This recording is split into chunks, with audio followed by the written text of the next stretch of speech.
Olá, meus amigos. De tudo um pouco, Alexandre Alves Silva, Kias 1, Atalaia, Paula Facini pediram pra gente fazer um vídeo falando sobre a Igreja Cristã Maranata. Ah, mas antes de começar o vídeo, eu não posso deixar de convidar vocês a curtirem a nossa página no Facebook.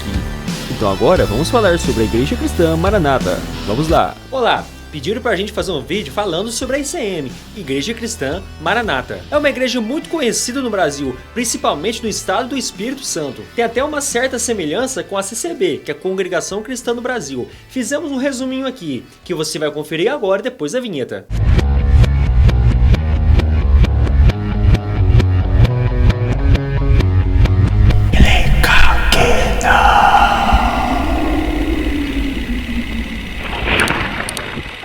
A Igreja Cristã Maranata teve seu início em 1968, no estado do Espírito Santo. Foi fundado por ex-membros da Igreja Presbiteriana do centro de Vila Velha. Esse grupo cresceu até que rápido e tornou bastante diferente das demais igrejas evangélicas. E vemos até uma certa semelhança com a Congregação Cristã no Brasil. E depois vou deixar o link na descrição para você assistir um vídeo que nós fizemos sobre a Congregação Cristã no Brasil. Então agora nós vamos falar sobre algumas doutrinas da Igreja Cristã Maranata. A curiosa bibliomancia.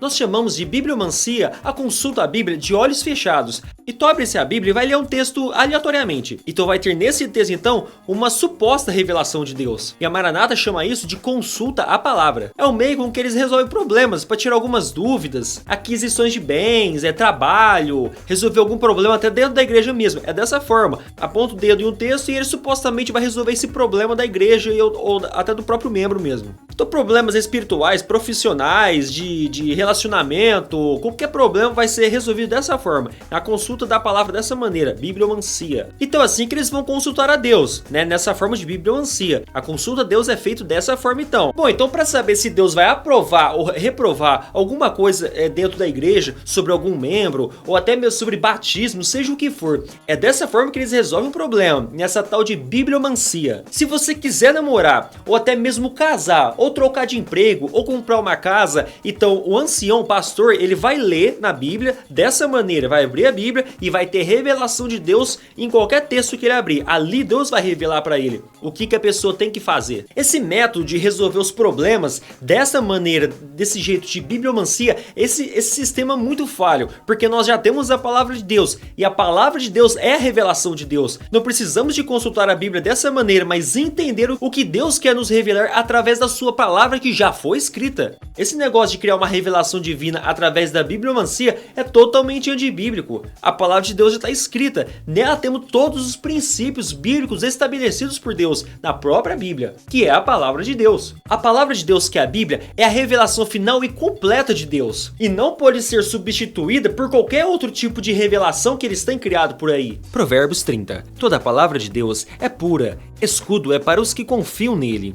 Nada acrescentes às suas palavras, para que não te repreenda e sejas achado mentiroso. Jeremias 14.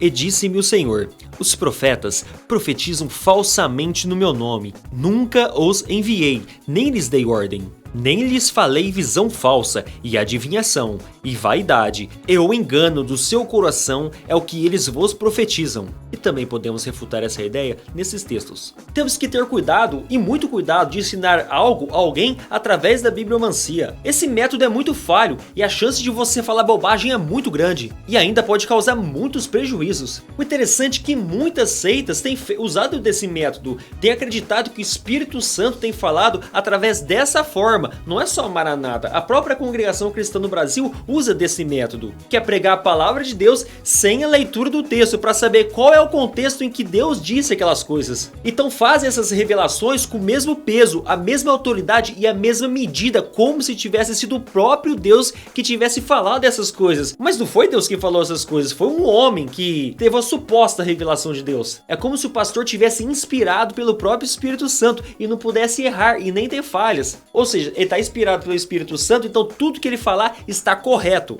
O nosso Deus, sabendo que a sua palavra poderia no futuro um dia ser mudada, ele nos preservou desse erro e nos declarou que a sua palavra é a revelação final e não pode ter outra revelação maior e de maior peso que a sua palavra que está escrita através da Bíblia. A sua palavra é que tem mais peso, mais autoridade e insuperável, não homens. Porque eu testifico a todo aquele que ouvir as palavras da profecia deste livro, que se alguém lhes acrescentar alguma coisa, Deus fará vir sobre ele as pragas que estão escritas neste livro. E se alguém tirar quaisquer palavras do livro desta profecia, Deus tirará a sua parte do livro da vida e da cidade santa e das coisas que estão escritas neste livro. Apocalipse 22, 18, 19. Mas ainda que nós mesmos ou um anjo do céu que vos anuncie outro evangelho além do que já vos tenho anunciado, seja anátema. Assim como já vô-lo dissemos agora de novo, também vô-lo digo, se alguém vos anunciar outro evangelho além do que já recebestes, seja anátema. Gálatas 1, 8, 9. Para sermos sábios, não precisamos de novas revelações, supostamente vindo do Espírito Santo usando desse método de bibliomancia. Isso não é sabedoria não. A verdadeira sabedoria a gente adquire orando e examinando a palavra de Deus, que é a Bíblia. A Bíblia é a palavra de Deus. Como eu amo a tua lei, medito nela o dia inteiro.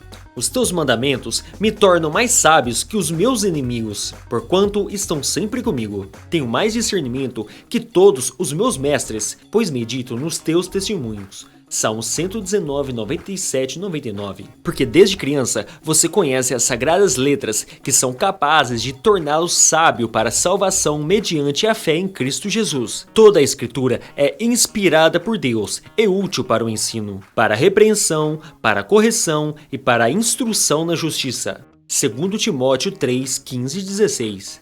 E também podemos refutar essa doutrina da bibliomancia nessas passagens. Então nós vemos em muitos textos bíblicos nos incentivando a examinar as escrituras e cavar fundo para buscar o conhecimento da palavra de Deus. E é claro, juntamente com o Espírito Santo, porque a palavra de Deus só pode ser compreendida com o próprio Espírito Santo. Sem o Espírito Santo, é bem difícil uma pessoa entender a palavra de Deus. Clamamos pelo poder do sangue de Jesus. Um ponto fundamental e talvez um principal ponto de doutrina da Igreja Maranata é o clamor pelo sangue de Jesus. É uma frase transformada no tipo de uma reza, que é o clamor pelo sangue de Jesus. Eles iniciam então todas as orações dizendo: clamamos pelo poder do sangue de Jesus. Qualquer oração feita em qualquer lugar tem que começar com essa reza. Se não começar com essa reza, alguém que está prestando atenção então nessa oração vai parar a oração e vai dizer: clamamos pelo poder do sangue de Jesus. Senão não tem validade nenhuma oração. E só dizendo essa reza, clamamos pelo poder do sangue de Jesus, aí sim a oração é ouvida por Deus. Se não disser isso, Deus nem escuta a oração, porque o peso da oração está nessa frase. Essa frase é tipo uma senha, um comando por voz, alguma coisa que você tem que falar para Deus escutar a oração. Se não falar isso, Deus não escuta a oração. Mas como é que a Bíblia ensina a oração? Como é que se deve orar? Como é que o Senhor Jesus Cristo nos ensinou a orar? Será que é desse jeito mesmo? Mateus 6. Mas tu, quando orares, entra no teu aposento e fechando a tua porta, ora a teu pai que está em secreto. E orando, não useis de vãs repetições como os gentios, que presumem que, por muito falarem, serão ouvidos. Não vos assemelheis, pois, a eles, porque vosso pai sabe o que é vos necessário antes de vós lhe pedirdes. Portanto, vós orareis assim: Pai nosso que estás no céu, santificado seja o teu nome. Venha o teu reino, seja feita a tua vontade assim na terra como no céu. O pão nosso de cada dia nos dá hoje. A Bíblia é muito clara em relação à repetição de orações. A gente chama isso até de reza, ficar repetindo a mesma oração, né? Ou rezando o tempo todo a mesma coisa. Mas o modelo da oração do Pai Nosso, que é apenas um modelo, não é para você ficar repetindo isso, né? É apenas um modelo de oração.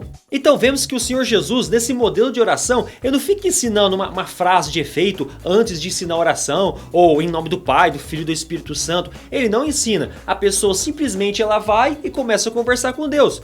Porque isso é uma oração, é simplesmente uma conversa franca e sincera com Deus. Um filho conversa com seu pai, não precisa de nenhuma chave, nenhuma palavra especial para isso. É simplesmente o filho chegar e conversar com seu pai. Isso é uma oração. Se você realmente é filho de Deus, você se comunica com seu pai onde você estiver. Você tem comunhão com Deus, você é filho dele. É só chegar com sinceridade e conversar com seu pai. Não precisa de uma palavra especial, uma palavra-chave especial para isso. Se você não entende essas coisas e acha que precisa de uma palavra-chave para Deus escutar a sua oração, eu tô achando que você precisa de conversão, né? Realmente um salvo convertido, ele chega até seu pai e conversa com seu pai. Não precisa de muita firula não, é só sinceridade no coração. Essa frase, ou reza, clamamos pelo sangue do poder de Jesus, isso não é uma simples frase de efeito não, isso é o cavalo de batalha da Igreja Maranata. Eles dizem que só eles têm o conhecimento do poder do sangue do Senhor Jesus Cristo. Apenas a Maranata tem o conhecimento do sangue de Jesus Cristo, o poder que esse sangue tem. Agora vejam comigo, um app da Igreja Cristã Maranata, que interessante. Essa é a Bíblia Pregai. Você consegue baixar em qualquer celular que você tenha aí. É uma Bíblia muito utilizada pelos membros da Igreja Cristã Maranata. O copyright dela saiu em 2013 e foi desenvolvido por Rafael Martins. Então meu amigo Ezequias, ele mandou um e-mail para Rafael Martins para perguntar sobre essa Bíblia Pregai. Então a esposa do Rafael, que é um membro da Igreja Cristã Maranata que desenvolveu a Bíblia Pregai, respondeu: somos membros da Igreja Cristã Maranata, o Pregai é um projeto pessoal do meu esposo. Então nos comentários do aplicativo já tem muitas pessoas criticando a teologia do comentário embutida nessa Bíblia Pregai. Então esse Michael Oliveira, ele comentou o seguinte: muito boa a parte da palavra, mas no campo de dúvidas está cheio de heresias pentecostais sem a mínima base bíblica. Essa Ângela Valuz comentou o seguinte: atenção, o conteúdo de alguma dessas mensagens prontas distorcem a própria palavra de Deus. Os títulos são de duplo sentido, só de algumas. Vou ler mais. Ou seja, as próprias pessoas que estão baixando esse aplicativo já estão percebendo que os comentários têm muitas coisas antibíblicas. Olha o que você pode encontrar nos comentários dessa Bíblia Pregai. Sobre a questão para que serve o dízimo, já diz aqui, ó, na Igreja Cristã Maranata, o dízimo nunca é usado para sustento de pastores, pois a igreja entende que o ministério não é profissional. Mas eles não esclarecem onde está indo o dinheiro dessa igreja. Agora, sobre como clamar pelo sangue de Jesus, tem a observação aqui: quando estivermos em locais públicos, o clamor é feito somente no coração, assim não estaremos expondo a obra do Espírito Santo. Mas como assim? Não estaremos expondo a obra do Espírito Santo? Então você vai evangelizar uma pessoa e não vai expor a obra do Espírito Santo? Mas que comentário mais sem sentido! Nesse tópico, como devemos consultar ao Senhor, está escrito o seguinte: clamor pelo sangue de Jesus. Sempre que for consultar ao Senhor, precisamos clamar pelo sangue de Jesus. Sem este clamor, o Senhor não nos fala. Mesmo que estejamos em uma reunião onde já foi feito o clamor, no momento da consulta, é necessário clamar novamente. Ou seja, tem que falar essa reza, essa frase. Como está escrito ali: sem este clamor, o Senhor não nos fala. Como devemos consultar ao Senhor? Com relação aos assuntos a serem consultados, podemos citar sobre dons espirituais, visitas, serenatas, direção para o culto, viagens de passeio, compra de algum bem, assuntos particulares, etc. Ou seja, aqui, para a pessoa, se ela quiser fazer alguma dessas coisas, ela tem que consultar ao Senhor. O que é clamor pelo sangue de Jesus? Clamor é uma súplica, uma oração veemente, um pedido urgente de socorro. Clamor é um tipo de oração que necessita de resposta imediata, não pode ser respondido depois. Então, sempre que clamamos pelo sangue de Jesus, estamos pedindo ao Senhor que Ele derrame deste sangue sobre nós. Exemplo, quando fazemos um clamor para iniciarmos o culto, precisamos ser atendidos naquele exato momento, porque senão não poderemos prestar o verdadeiro culto ao Senhor. Por isto, podemos afirmar que quem perde o clamor em um culto perde 90% do culto. Dificilmente essa pessoa alcançará a mesma bênção que a igreja, a não ser que tenha perdido por um motivo justo diante do Senhor. Nossa, eles levam muito a sério essa frase, hein? O clamor pelo sangue de Jesus.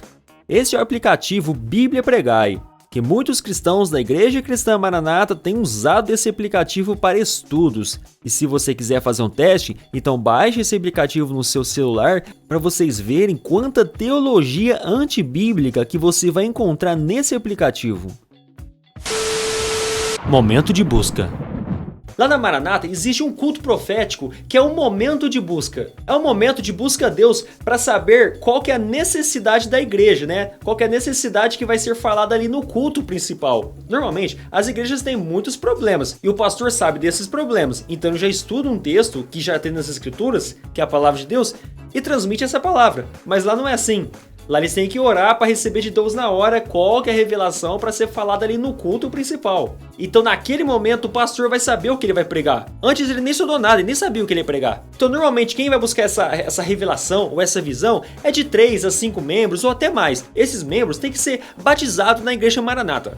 Ou aqueles que já fizeram um seminário de principiantes também. É realizado 30 minutos antes de todos os cultos. As revelações são dadas com um caráter adivinhatório. E aí que eles vão saber quem que vai estar no culto para dar a mensagem naquele momento. Então eles recebem lá uma suposta revelação de Deus, aí eles escolhem a pessoa. Não escolhem não, né? Porque Deus que revelou quem que vai pregar. Então aquela pessoa vai pregar a palavra de Deus. Meu querido, você tá achando às vezes ruim a reunião de oração da tua igreja? Lá é 30 minutos só para saber quem que vai dar a mensagem. Então no final, o Senhor, né, que é supostamente o anjo, aí ele vai dar as bênçãos para aquela pessoa que foi a suposta pessoa escolhida para dar a mensagem. E essa pessoa, ela foi objeto do dom espiritual vindo do próprio Deus. Então através dessa revelação que eles vão escolher os varões que vão ministrar o grupo de louvor também naquele culto principal. Não é nada escolhido antes não, é o próprio Espírito Santo que tem que revelar na hora isso. Normalmente essas visões é dada no sentido de metáfora ou no sentido figurado. E depois de receber essas metáforas ou essas visões aí figuradas, então tem que ter um grupo para entender o que foi essa revelação.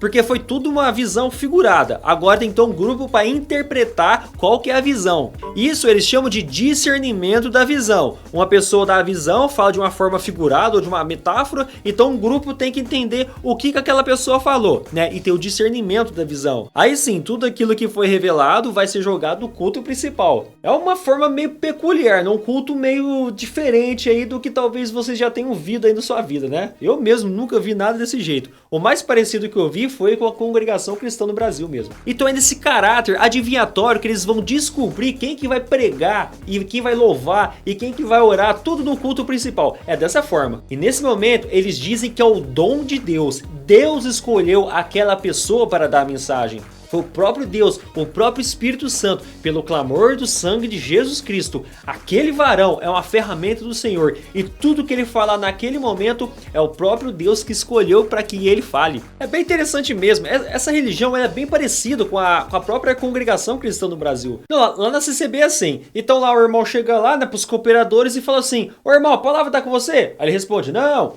Aí você no fundo, aí irmão, a palavra tá com você? Aí fala: não. E vai perguntando. E nisso a igreja inteira lá tem que ficar prestando atenção nisso aí e o culto não começa, enquanto eles não resolverem esse problema aí, né? Mas vamos pela Bíblia. O que a Bíblia tem a dizer sobre essa questão de ensino? Então quem que ensina numa igreja local? Que esquisito, será que na igreja ali, todo culto, toda reunião, precisa do próprio Deus revelar para aquelas pessoas ali quem que vai dar a mensagem dele? Será que é assim que a Bíblia tem ensinado? Não, imagina nós dois ali no centro da cidade, evangelizando, aí chega lá um menino ali, um jovem, né? A gente vai evangelizar ele, a gente fala assim: ô jovem, espera só um pouquinho, vou ficar aqui 30 minutos orando para Deus para saber se eu posso te falar alguma coisa e o que Deus quer que eu te diga, viu? É só 30 minutinhos, dá um tempinho que já nós conversamos. Será que a Bíblia ensina isso? Que nós precisamos de ficar 30 minutos orando para Deus para saber o que Ele quer nos dizer?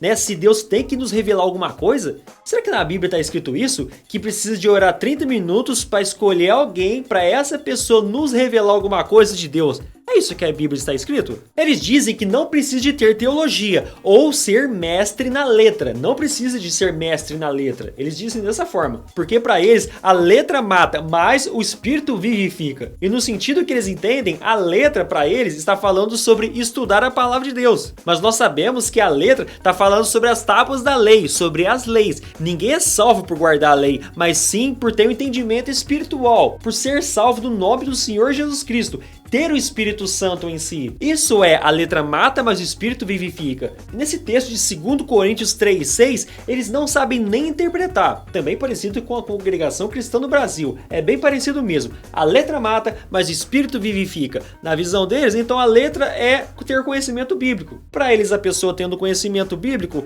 ela vai morrer espiritualmente. E eu vou contar uma coisa que até o próprio membro da ICM me disse. O pastor pegou um membro lendo muito a Bíblia. Ele falou assim: ô irmão, você tá lendo muito a Bíblia, viu? Dá uma paradinha aí, por favor. Ele disse isso para o membro. Então esse texto de 2 Coríntios não está dizendo que a pessoa não tem que estudar. Não está proibindo a pessoa de fazer uma teologia. Pelo contrário, seria muito bom que todos os pastores passassem sim por uma teologia. Porque tem muitos pastores, muitos mestres e professores que não têm entendimento bíblico. Então eles tiram a Bíblia dos membros da igreja para que os membros da igreja não conheçam a Bíblia. É isso que eles têm feito por aí. Pô, é muito mais fácil você ter um membro ignorante que não conhece a Bíblia, porque você consegue manipular ele muito mais fácil, não é mesmo? Vamos ver agora um personagem bíblico que tinha um ótimo conhecimento nas escrituras. E vamos saber que ele tendo muito conhecimento na letra, se ele tinha uma boa vida espiritual, ou um Espírito Santo ativo, né? Uma grande espiritualidade. Será que ter conhecimento bíblico quer dizer não ter muita espiritualidade, como eles têm dito por aí? Neste meio tempo, chegou a Éfeso um judeu, natural de Alexandria, chamado Apolo, homem eloquente e poderoso nas escrituras. Era ele instruído no caminho do Senhor e, sendo fervoroso de espírito, falava e ensinava com precisão a respeito de Jesus, conhecendo apenas o batismo de João, porque, com grande poder, convencia publicamente os judeus, provando por meio das escrituras que o Cristo é Jesus. Atos 18, 24, 25 e 28. Apolo foi um mestre na igreja primitiva. Ele não precisava de receber de Deus uma revelação se era para ele sair para pregar alguma coisa sobre a palavra de Deus. Ele era um mestre e convencia por meio das escrituras quem era o Cristo ou o Messias. Agora você acha que ele sendo um mestre e evangelizando, Deus vai ter que permitir se ele vai evangelizar ou não? Agora imagina você, Apolo, parando, orando 30 minutos para saber se ele tinha que sair para pregar a palavra de Deus, ou o que ele vai ter que pregar. Ele tinha o dom de mestre e esse dom foi Deus que deu para ele esse dom. Se Deus deu o dom de mestre para Apolo, logo ele tem que ensinar as pessoas. Ele não precisava de forma nenhuma pedir permissão para Deus para pregar a palavra de Deus, para ensinar a palavra de Deus para as pessoas que não conheciam a palavra de Deus. Ele não precisava de pedir essa permissão para Deus. Deus deu o dom para ele e ele tem então que ensinar. Deus já tinha escolhido Apolo como uma ferramenta para ensino daquelas pessoas que não tinham conhecimento de Deus. Ele já era uma ferramenta de Deus.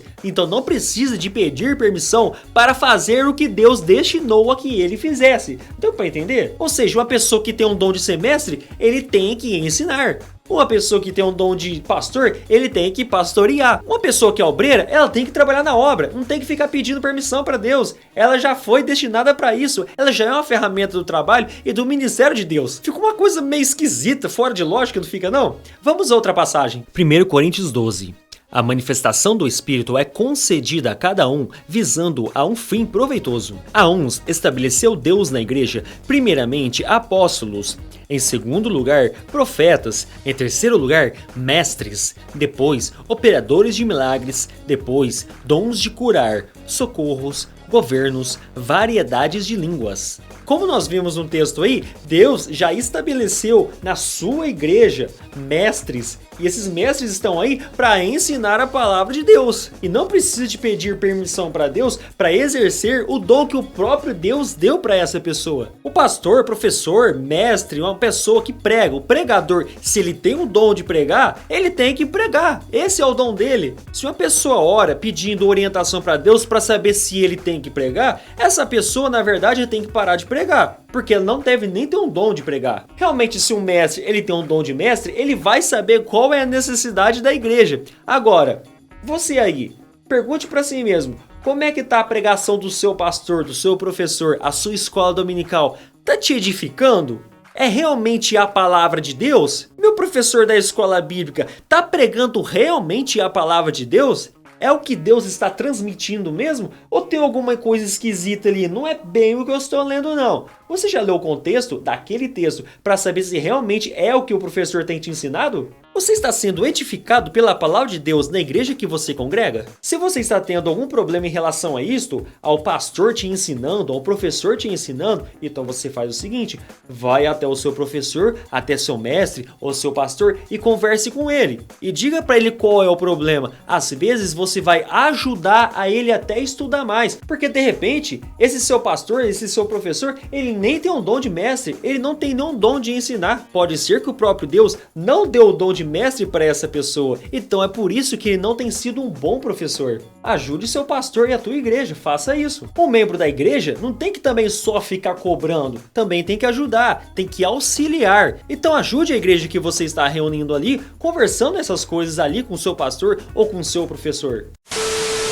Lá na Maranata, eles têm um costume meio esquisito, que é uma imposição indireta, né? Dizendo que Deus revelou aquelas coisas. São as revelações, sonhos e conselhos para chantagear as pessoas a não fazerem determinados tipos de coisas, ou até fazerem determinados tipos de coisas. É uma imposição indireta de usos e costumes. Homens tem que estar sempre com o rostinho feito, bonitinho, só bigode que é permitido, o resto tem que rapar tudo, sabe? Do jeito que eu tô aqui eu não posso estar na Maranata não, viu? É proibido ali pra eles. E é uma regra, tá com uma roupa formal, sabe? Tem que estar sempre com aquela roupa formal, tem que estar bem crente lá, viu? Não pode ficar usando muita roupa esporte, não. Mulheres têm que usar saia, é obrigatório, uso de saia para as mulheres. E uma roupa também bem decente. E dependendo se a mulher estiver com um anel, um brinco de argola, ou algum adorno, alguma piranha no cabelo e for um pouco exagerada, também é proibido. Eles vão chegar até nela e pedir para ela tirar aquilo ou não voltar na próxima reunião com aquelas coisas. É proibido.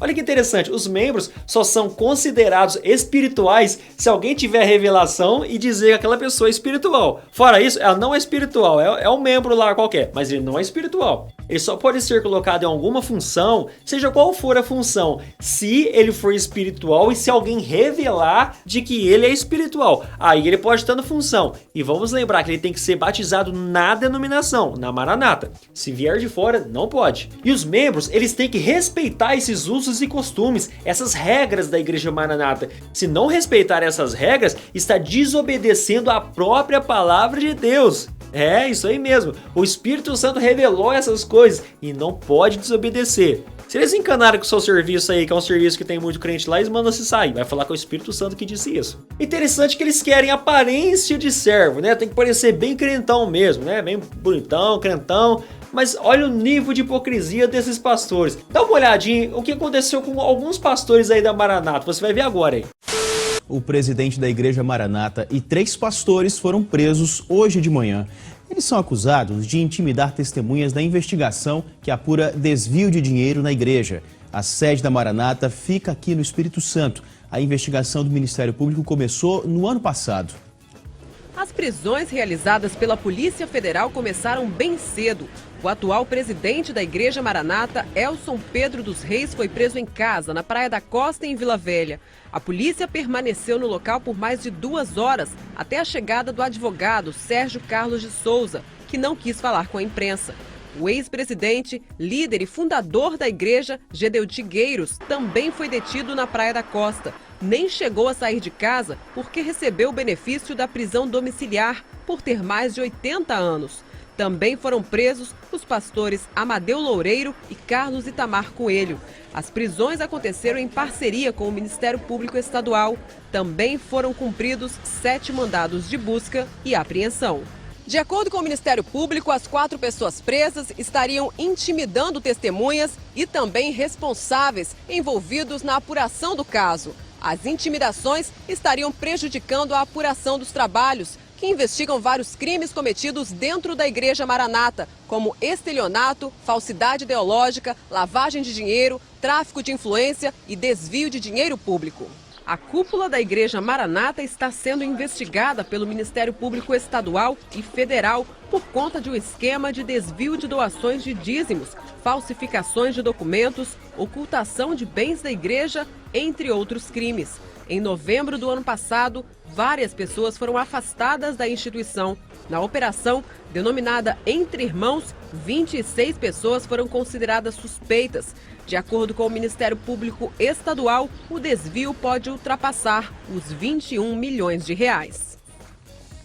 Pois bem, o presidente Elson dos Reis e o pastor Amadeu Loureiro foram levados para o centro de triagem de Viana. Pastor Carlos Itamar Coelho, que é advogado, ficará preso no quartel da Polícia Militar em Maruípe, em Vitória. O fundador da igreja, que tem mais de 80 anos, está em prisão domiciliar. A assessoria da Igreja Cristã Maranata informou que está tomando conhecimento de todos os detalhes da operação realizada na manhã de hoje. Só depois vai se manifestar sobre o assunto.